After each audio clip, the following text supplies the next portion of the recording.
Got to start the camera. There we go.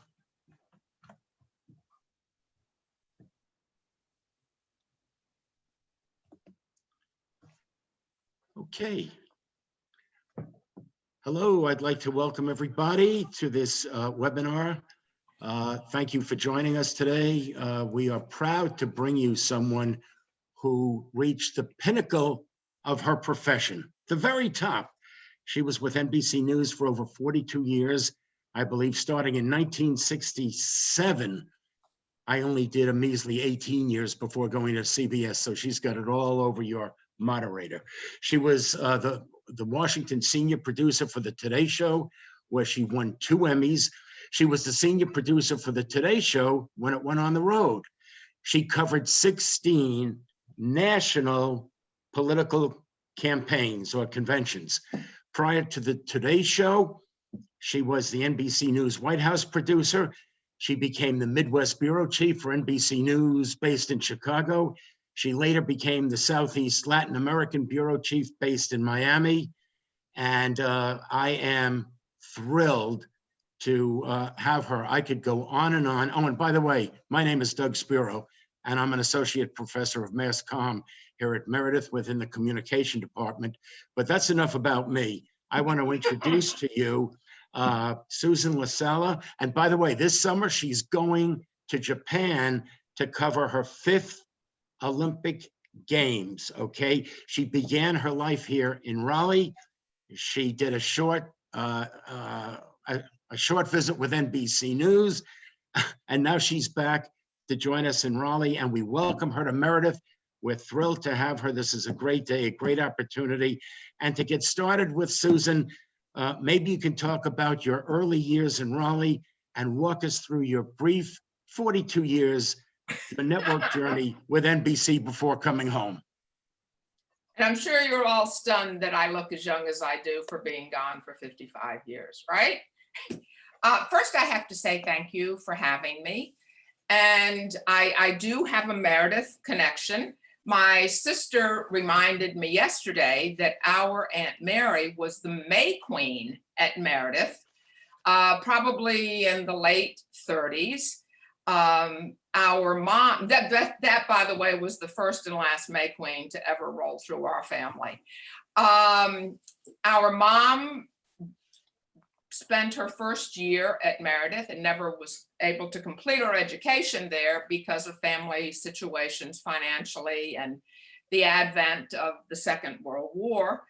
And my fantastic niece graduated from Meredith in 1995, not 1895, and she was senior class president, which I think is better than May Queen, even though she's a babe, and totally enjoys the lifelong friendships that she made at Meredith. And I have 3 friends named Meredith, so I'm qualified to be here, okay? I, as Doug said, was raised in Raleigh. I loved growing up here. I led a pretty sheltered life in a town called Raleigh. I loved where I went to school. I'm a proud Broughton graduate. I loved the friends that I had here growing up and still do because they're lifelong friends. But I went to Peace College, I went to High Point, and women of my generation were told that you probably needed to be a teacher or a nurse because you'd have something to fall back on. That was a generational career path. But I always knew I was going to leave, not because I was unhappy. I just wanted to see what else is out there. I used to listen to Cousin Brucey in New York City. He was an old rock and roll DJ. And I thought, I'm gonna go to New York City. I'm gonna do something in New York City. So I got my teaching certificate and I decided I didn't want to teach. I had a job. My parents paid for my education, which was a bit of a struggle.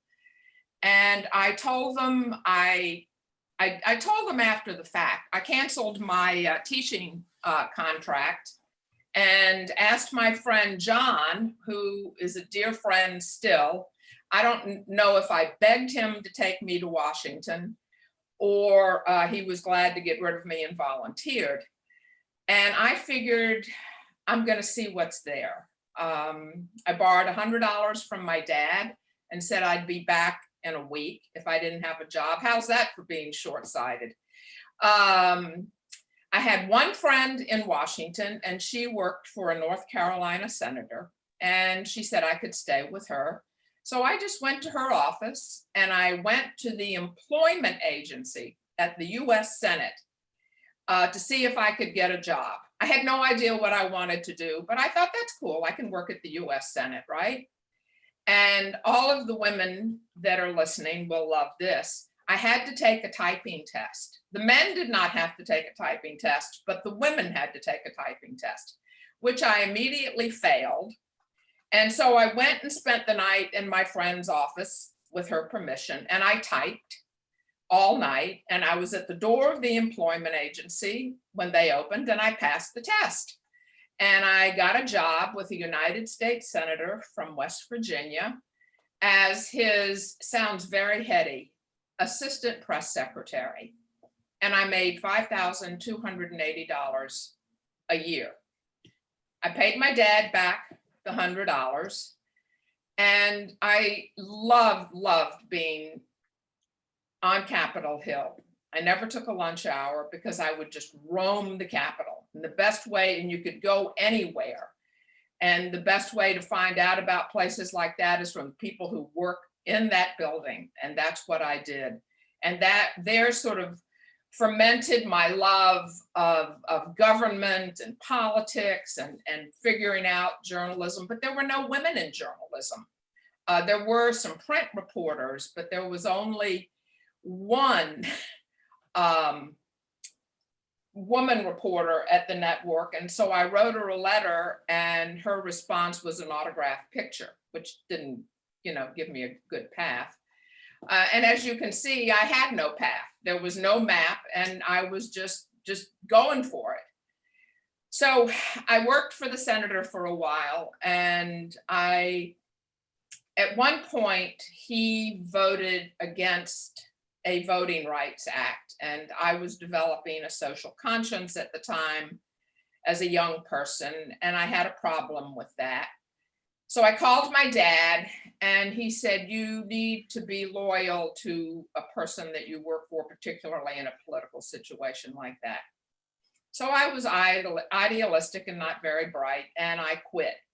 And the senator asked me why, and I told him, and he said he respected that, which he probably didn't, because he was a United States senator and I was 22. And he subsequently, we kept in touch, and he asked me to come back to work for him a couple of times, which I did not do because I was then on a bit of a path. But there were NBC lobbyists on the Hill, and I got to know one of them, and they offered me a job working in the corporate offices. So I joined NBC then, and they were sort of the Mad Men days where my bosses would go out for lunch for the 2-3 martini lunches, and I didn't learn a lot. And I figured, okay, I got to keep going here. So I found a training program in Washington. It was an ABC local station, and they took in 10 people a year and only one woman. And you learned the business, and it was a fabulous experience because you did everything. It was a non-union shop. You swept the floors, you answered phones, you worked in film labs, tape labs. But I wanted to get with the network, and finally I did by answering the phones in the newsroom. And the first day, I'll never forget, I walked into that newsroom, and it was such a visual explosion. The wire machines were rumbling. There was so much smoke in the room, you could barely see. People were yelling at each other, and it was very profane. The news business is very profane. And there were no women in the newsroom, except for, in quotations, secretaries. And there was one woman, she was an old newspaper editor, and she was fabulous. She was tough, she was a chain smoker, and she was smart as she could be. And she took me under her wing. So I started my career then, and then I was promoted to researcher, woohoo. And then I was promoted to production assistant for one of my heroes, David Brinkley, who was a North Carolinian and an icon in the television news business. And my dad always said that the measure of someone's success is how many windows you had in your office. And David Brinkley was in a corner office with 10 huge windows. So funny how life works. I ended my career on the Today Show, and for 16 years, I was in David Brinkley's office. So I sort of started there and I ended up in his office, and I felt his spirit all the time. So as a production assistant, I did Watergate, and then I was promoted to a desk editor, and I enjoyed that. So I was in Washington for 13 years, and I was finally made a producer where men ahead of me, who I felt weren't as competent as I was, got ahead of me, and I just figured I need to get out of Washington. And I had never really traveled. As a kid, we went to New York to see the Italian side of the family and to the beach, and that was my traveling. And so that was a turning point for me. I'd gotten my foot in the door, but moving to Chicago just opened my eyes, because we covered 20 states out of Chicago, because the country was separated into big chunks, and you would have Washington, Chicago, LA, Texas, and it was fabulous. I loved living in Chicago, and that sort of began my love affair with the road. I was constantly on the road. I went to my first steel mill in Gary, Indiana, which is a site explosion. I'd never been on a working farm. And then I sort of got, I don't know even how it happened, into covering invasions and wars. I did Grenada, and I did Panama, first and second Gulf War, and that in between covering politics. I just sort of got into a niche of invasions, wars, politics, and hurricanes and natural disasters. And I did that for how many years? 9 years. And then I had been on the road for so long, and I was kind of fried. When you do political campaigns, I know the 1984 campaign, I remember spending 10 nights in my apartment, in my bed, and the 88 campaign. But it's a wonderful lesson in how your country works. And when I came off the road in 88, I was asked to come into management. So they made me the Chicago bureau chief, and then they sent me to Miami. And I was still traveling, doing larger shows. And then the great Tim Russert, who was another one of my icons in my life professionally, asked me to come back to Washington to be the White House producer. It was the first 3 years of the Clinton administration. And I said, okay, because my parents were getting older and I wanted to be closer to my family. And I did that.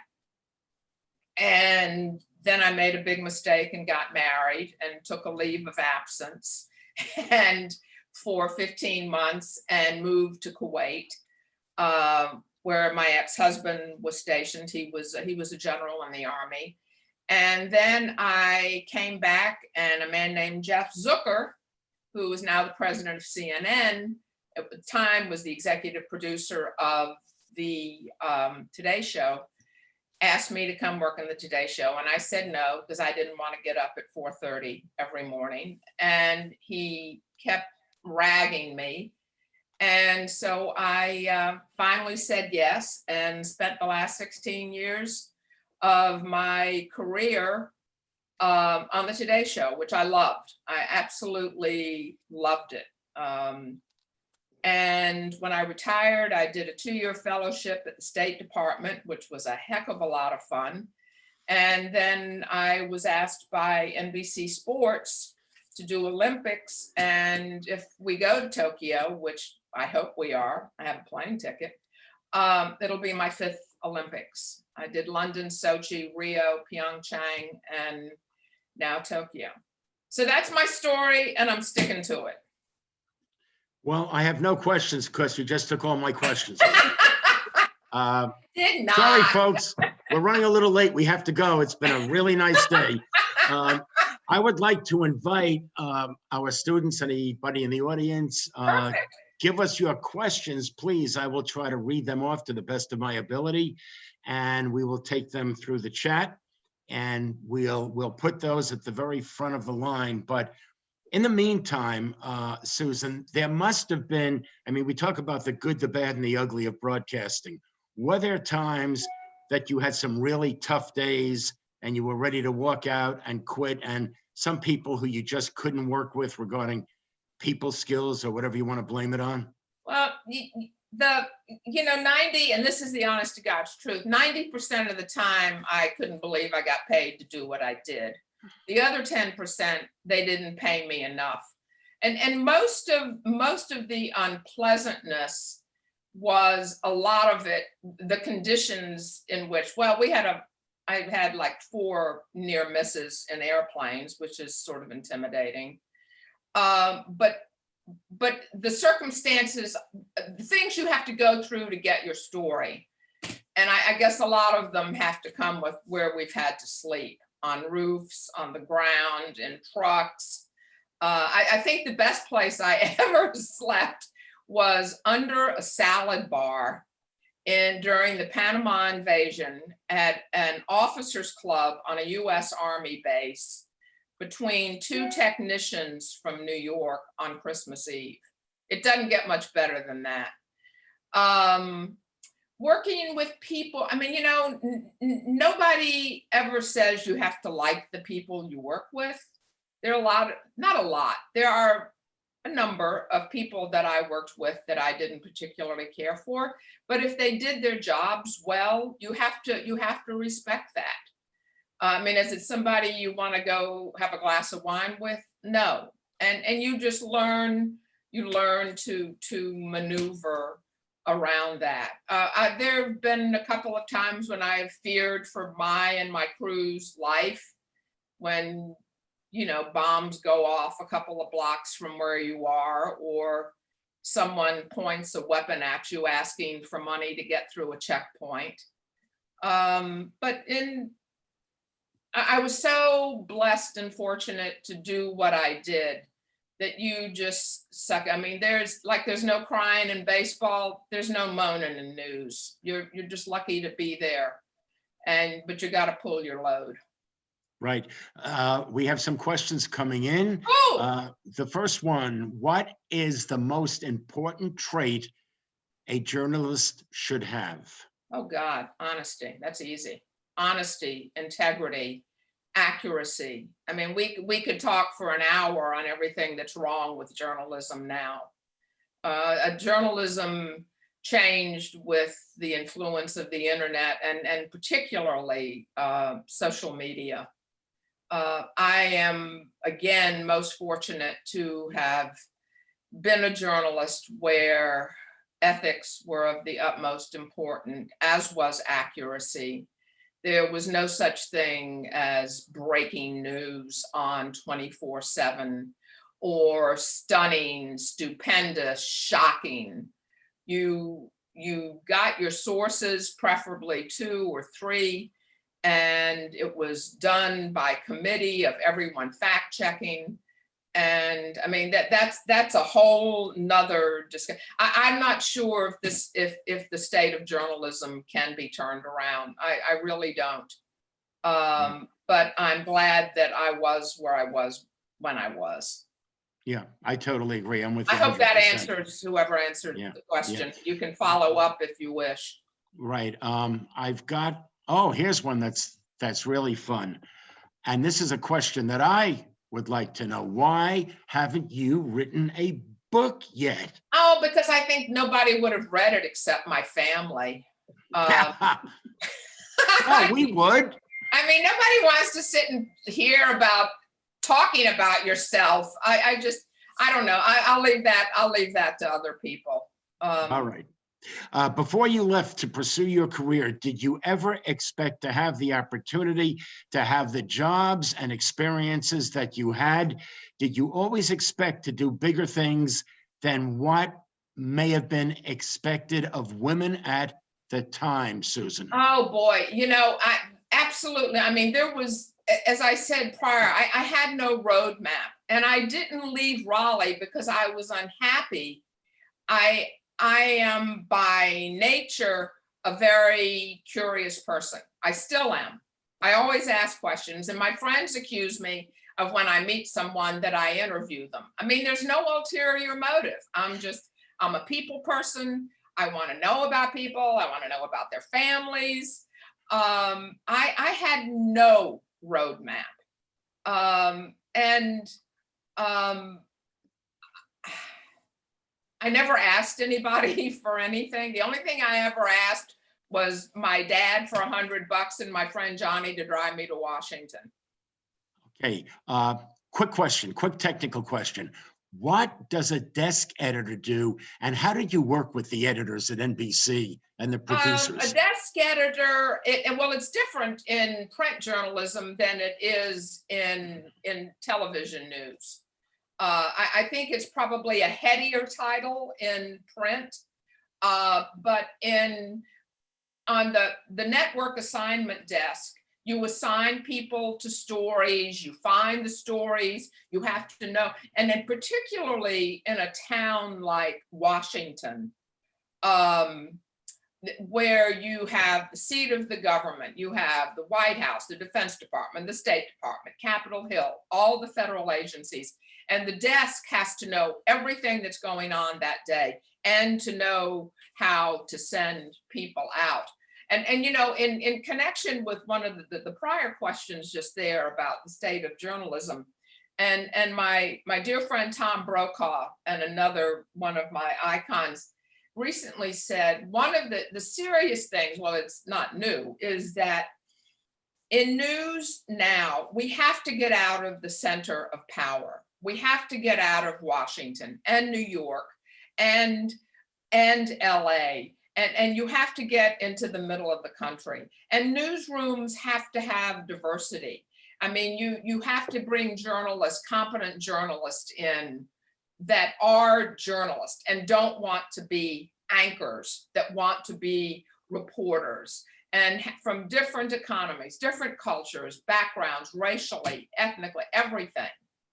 So, but going back to being a desk editor, I was just doing aside, but talking about the seats of power and being a desk editor in Washington, I mean, there's insanity every day of what's going on, hearings, what's going, and we always used to say, and I found this out when I was on the Today Show, because you're never off the clock.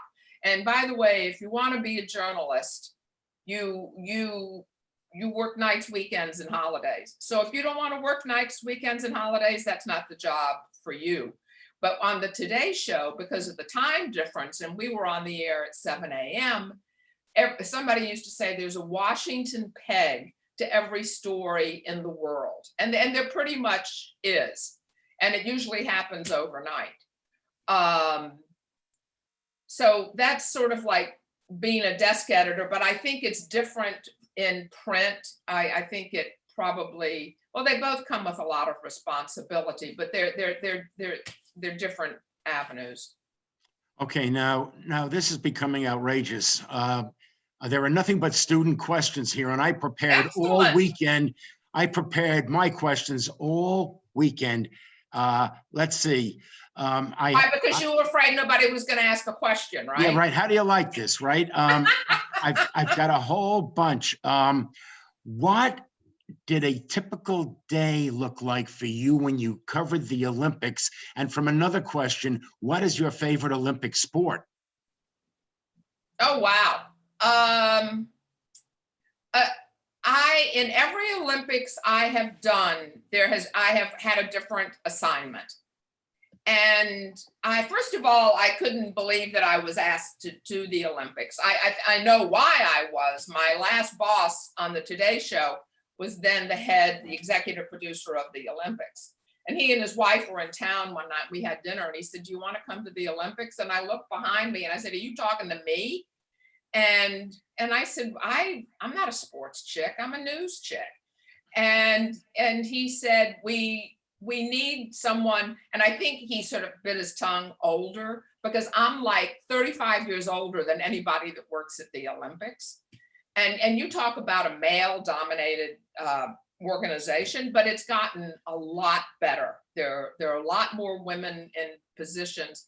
But the thing about covering the Olympics, you go in a week before just to get acclimated, because it's usually a huge time difference. The only one that wasn't a big time difference was Rio. We were only an hour off.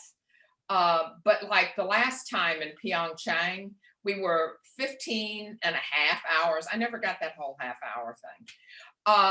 And you're working shifts. You work 15-hour shifts. So I worked an overnight shift, which was actually a day shift for our programming back in stateside. And you work 30 days in a row. You don't get a day off. You work in trailers. And usually like in Pyeongchang, it was like 10 degrees. But you're at the friggin' Olympics. I mean, it's an honor to be asked, and I'm the oldest mare in the barn.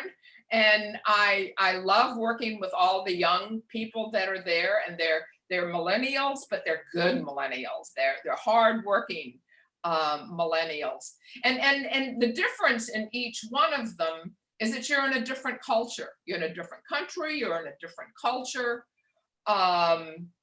And my favorite Olympic sport, it's all fun to watch. But see, that's the other thing. You rarely get to see anything because you're working in a trailer, you have a show to put on the air, you're working in a time zone difference. But the last time in Pyeongchang, we worked, our trailer park was in not the Olympic Village, in the center.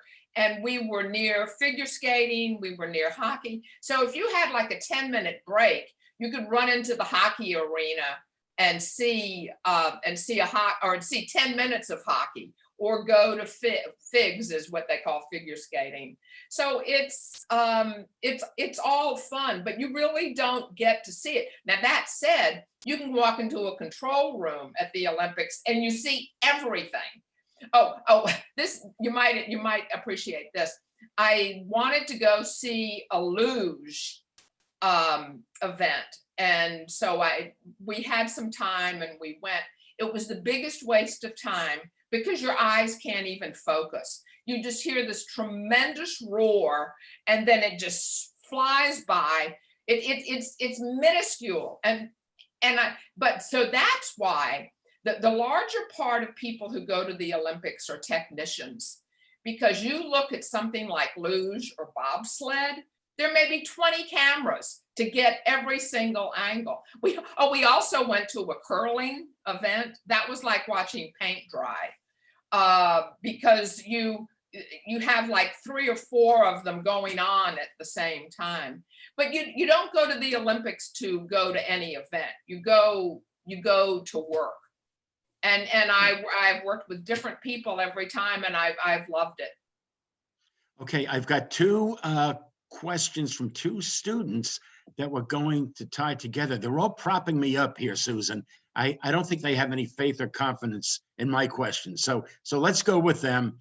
Were there any stories that you covered that were particularly difficult, very difficult to cover? And was there a story you wanted to continue or to cover, but you weren't allowed to, perhaps because of corporate pressure?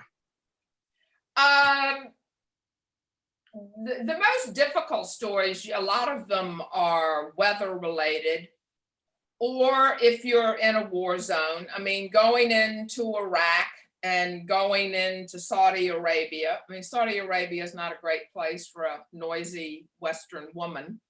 But one of the things that was frustrating, particularly in covering Grenada, Panama, and the first Gulf War, it was better for the second Gulf War, was that the military had such a hold. They wouldn't let anybody out in the field. And so you had to get permission. I mean, and they would offer you things like a Kuwaiti cadet graduation. You know, I don't think so. But because of my experience in covering Grenada and Panama, all of the military folks that I got to know by the time we did Desert Storm, the first Gulf War, they were all generals. And I was working with Tom Brokaw. And so you could get notes out to them, but because they knew me and they trusted me from other things that we had done together, we were allowed a little more, and I think probably because I was working with Tom too, we were allowed a little more access, but it was very, very frustrating because you were sequestered. When we did the Panama invasion, we saw nothing, literally nothing. Wow. So those are the things that are frustrating. What was the second part of the question?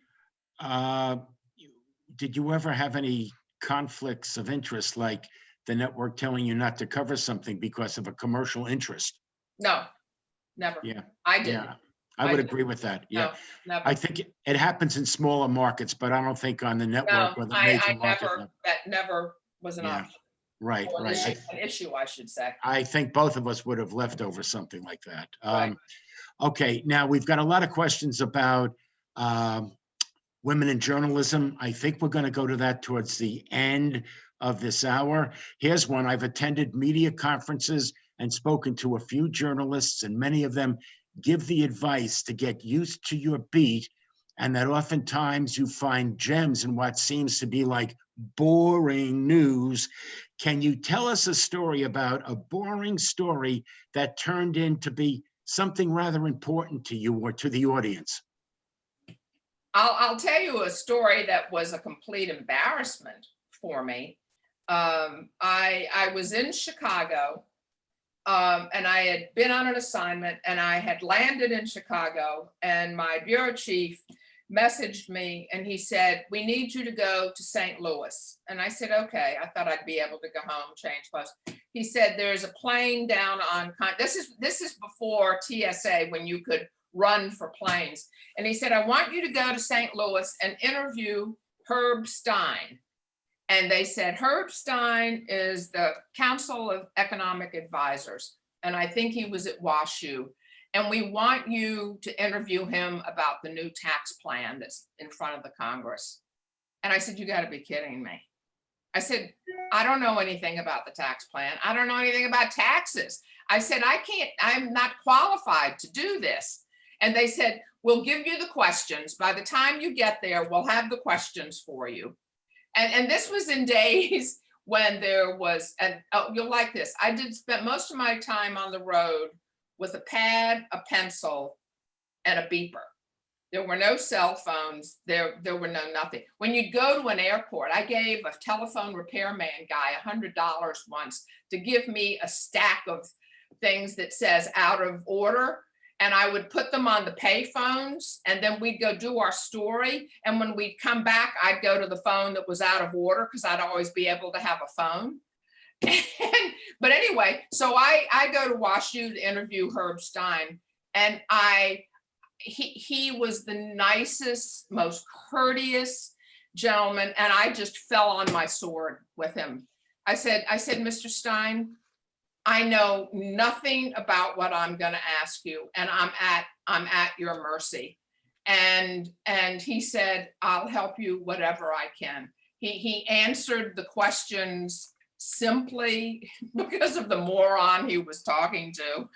And that was one of my most humiliating things that ever happened to me, because I was not prepared. I didn't know the subject, and I was beyond fortunate to have someone who took mercy on me. They say that some people were born to be in our business. They were just made to be in journalism or broadcasting. Another student question, they just keep flowing. These are fabulous. Is journalism like a second nature to you, or did you have to work hard to understand and develop it? Yes and yes. I knew, I was always fascinated as a kid by newspapers. I love newspapers. I hate reading newspapers online. I still do. But newspapers were important in our family. Daddy used to dole out the newspaper, and you had to give it back the way you got it.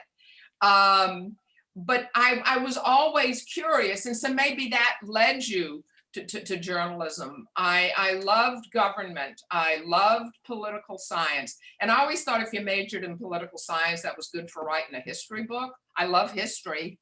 And so maybe subject of that in the back of my mind, subliminally, I thought maybe this is for me. But at the time, again, there weren't any women in journalism. I mean, I think I was the third, maybe the fourth woman producer at the network news division. Women in print made a little bigger headway than we did. But once I got into it, I loved it, because it opened my world. It opened my world.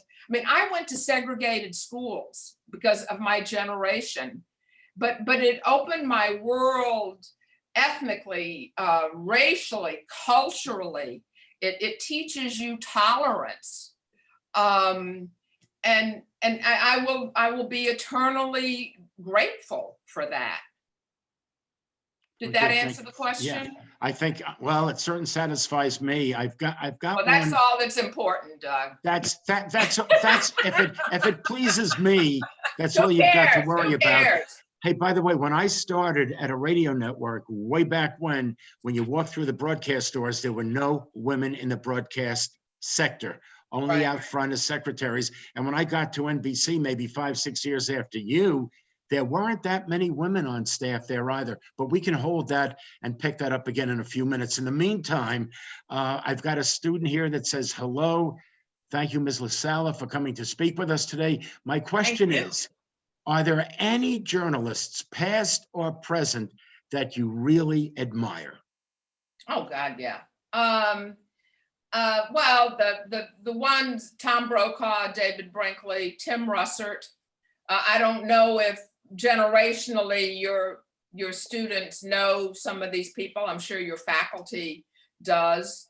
And today, because of the nature of how things have changed in our business, it's people, and they're very dear friends still at NBC, Andrea Mitchell and Pete Williams, because they're part of what we call old school journalism, where you do it right, you have integrity, you're not out to shock anybody. Nobody gives a damn what your opinion is on anything. You just report the story. Yeah. So I was so fortunate to have worked with those people. And it sounds like something an old person would say, but it's absolutely true. We had the glory and golden days of television news, because it's not that way now and never will be again. No. And who was the most difficult person you ever had to do an interview with? Oh God, there's always Herb Stein. Not really.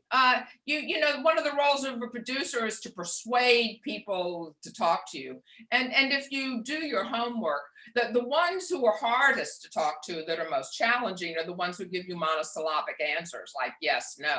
So you have to figure out how to frame the question to get more than a monosyllabic answer. Right. Yeah. That's always because you're not expecting just a simple yes or no. Right. You're exactly. not. Okay.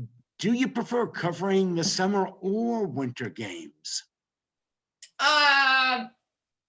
I probably the winter games are smaller than the summer games because you have all the track and field stuff for the summer.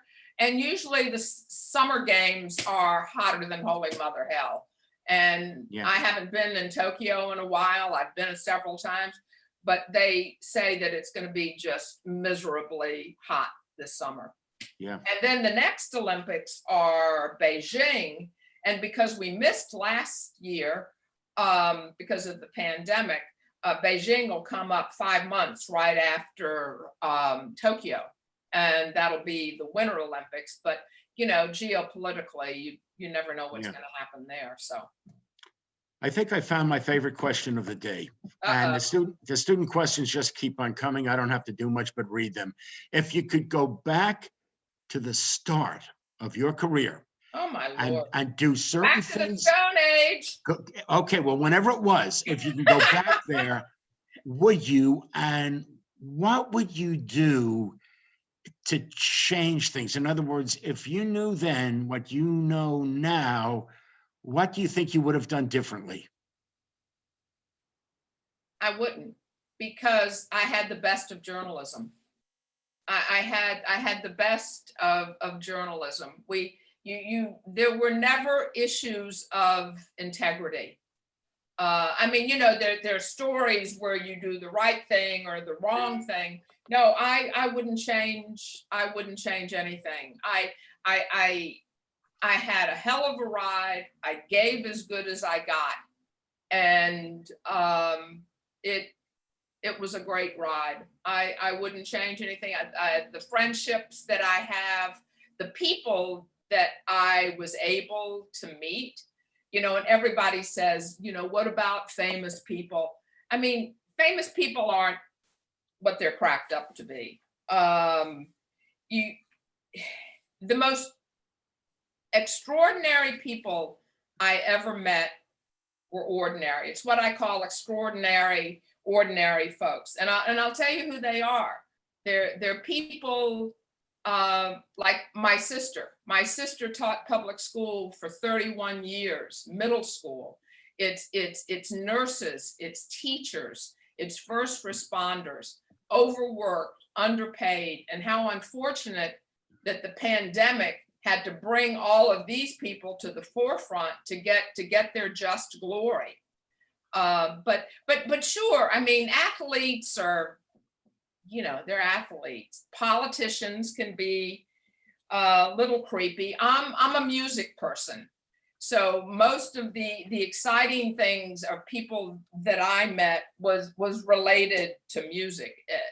My friend John, the guy who drove me to Washington, sent me something last week that said, music is to the soul what words are to the mind. And that is so true. I mean, I met Paul McCartney. I sat next to Paul McCartney in Carnegie Hall listening to something he wrote called Requiem, which never really took off because it was bad. That's why it never took off. But and then he invited us to have lunch with him. Having lunch with Luciano Pavarotti in his garden in Italy, meeting Count Basie. I mean, it's all sort of been musical in my book. Of all the presidents I've covered ever since Nixon, the presidents that I liked the best as people were the Bush family, 41 and 43, and the Obamas as people. We're not talking politics. We're talking people that I've had the opportunity to spend time with. I was a great admirer of John Glenn, not because he was an astronaut or a senator, but as a person. And I covered his presidential. He was a true patriot. We interviewed Putin. The best part about him was his black lab. But you remember instances more than you do people.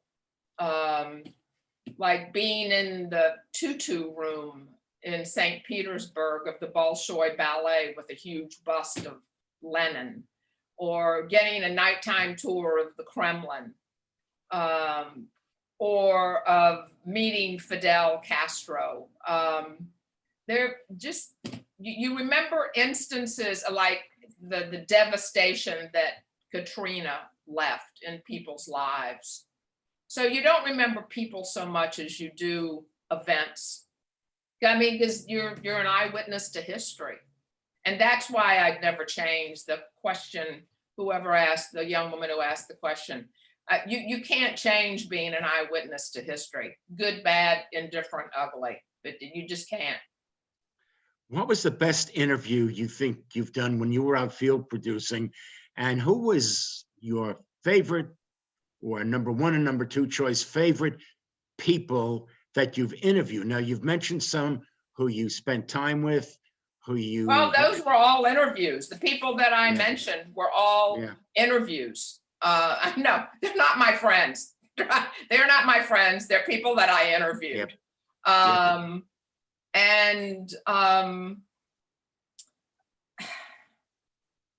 I just think, I mean, you know, when you're in the Oval Office with presidents, I mean, you know, they're not your friends, but it's a heady experience. When you're on Air Force One, or particularly when you're in another country and you go to the airport and you see the majesty of Air Force One there, and it makes you so proud to be an American. I did one of my greatest things that was closest to my heart was we did the first live broadcast off of an aircraft carrier. And we spent a month on the carrier, and I went back stateside, and it was on this thing called Where in the World is Matt Lauer that the Today Show had. And I hooked up with them in this seaport in Turkey called Antalya. And Matt and the other crew were coming in from Mount Everest, from Kathmandu, and they put us all on a chopper to go out to the carrier. And it was dark when they picked us up. And we were in the chopper, and the pilot came on and he said, "Look out your windows." And out the window, we were in the middle of the Mediterranean. All you could see was the fleet of American ships. And my math is going to be wrong about how many ships are in a fleet. You know, they're destroyers, they're battleships. And of course, the carrier is the mother lode in the middle. And the sun was coming up, and they're all flying the American flag, and everyone had tears streaming down their face. It was a moment. It was a moment. Wow. Yeah, yeah. Or being on the cliffs of Normandy or Utah during the anniversary dates and wondering how it happened. So it's events, really, not people. And here's another student question. If you did not go into politics for a while or news, what do you think you would have done? Something to do with food. I love to cook. I'd want to sit in Italy in Positano and look at the water and drink wine. Good. As soon as COVID's over, we'll be right over. Okay, was there one story or two stories that you absolutely hated covering and you couldn't get out of there quick enough? When you're in a war zone, you're always glad to leave. I mean, you're kind of glad you went. You're glad to get off an airplane when you've made a couple of emergency landings in that airplane.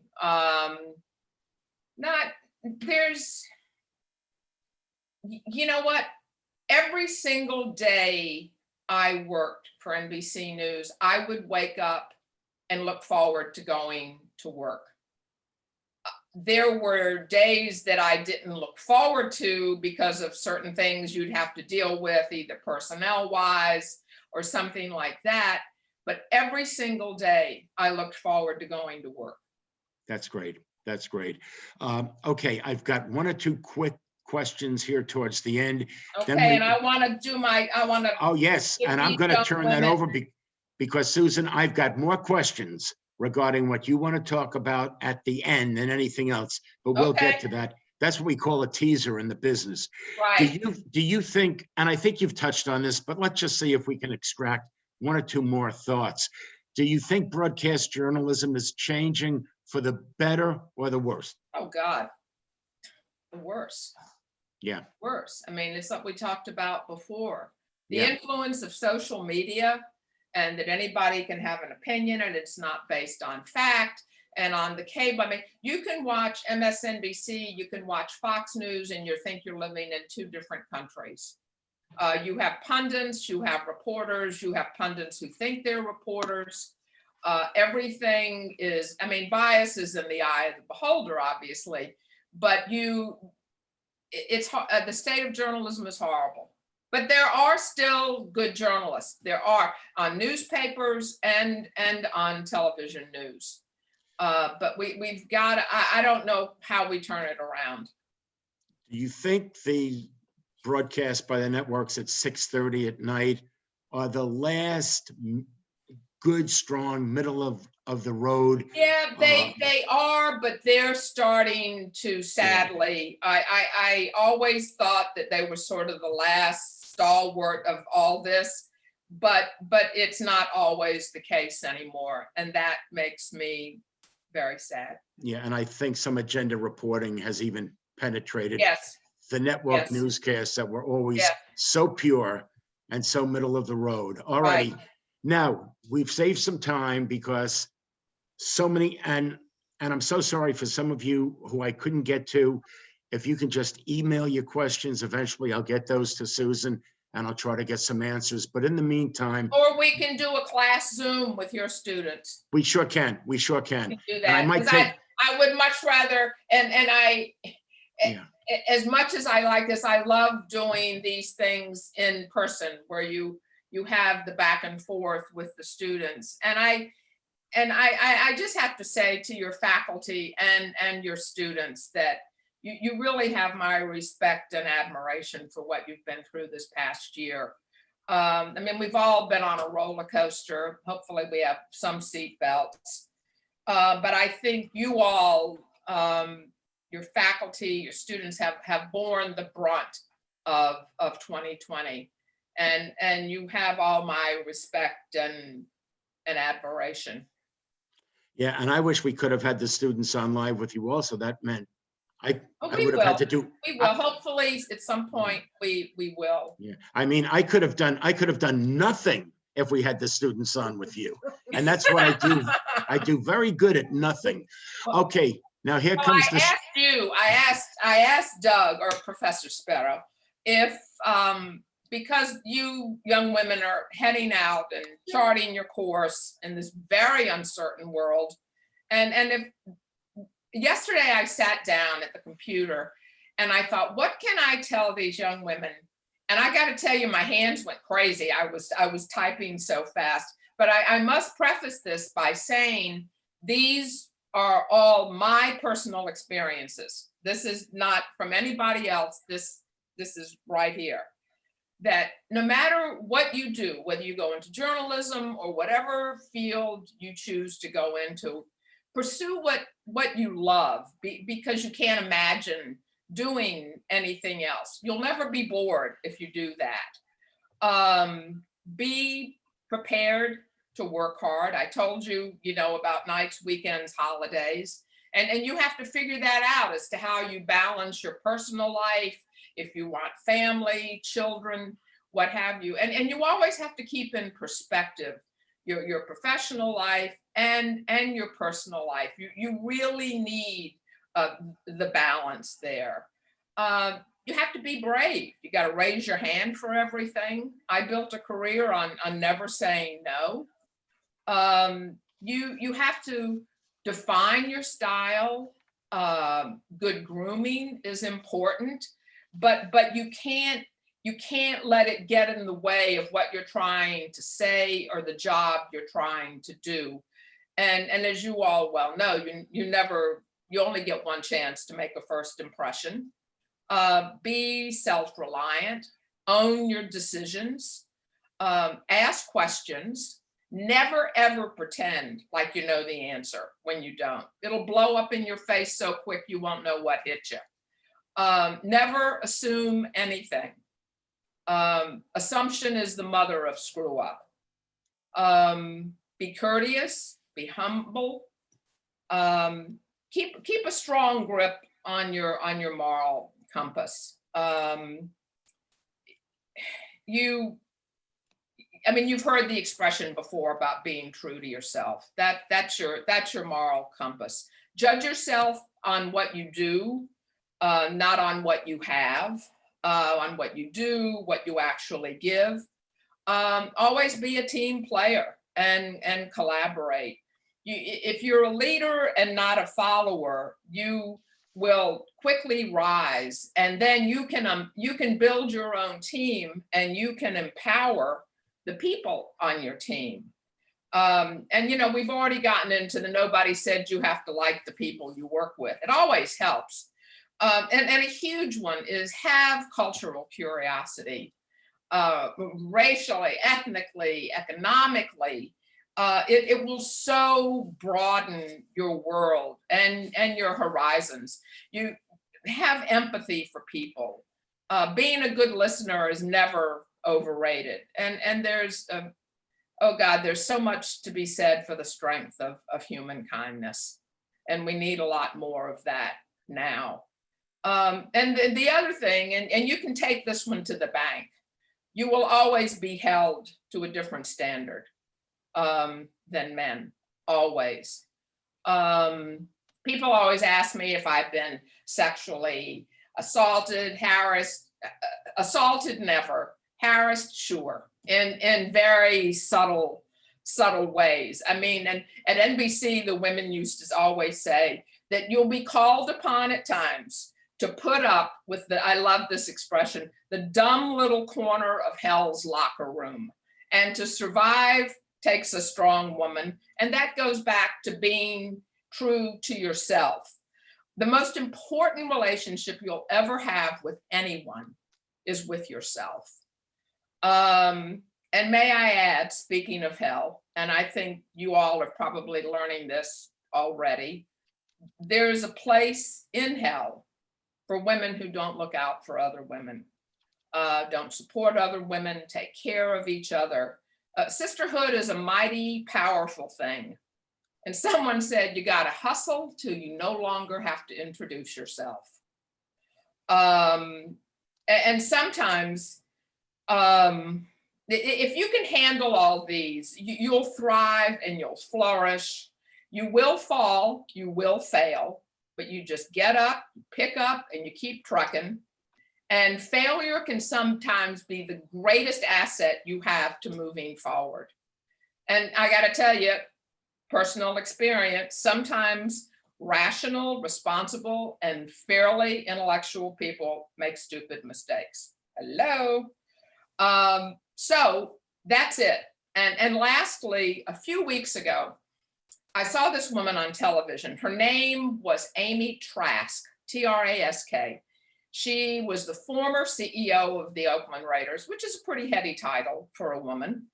And she's now a TV sports analyst. When asked about climbing the ladder of success, her retort was, quote, "When you're tested, simply pass the damned test," close quote.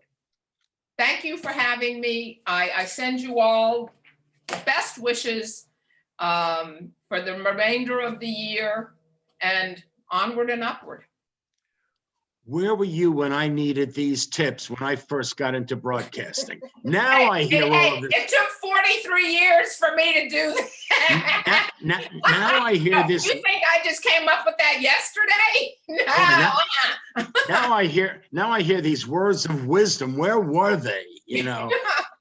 But hey, one last question. Why didn't you guys bring me over to the network when I was on Channel 4 in New York every night? I was waiting for that big offer and it never came. My only excuse was I was in another place.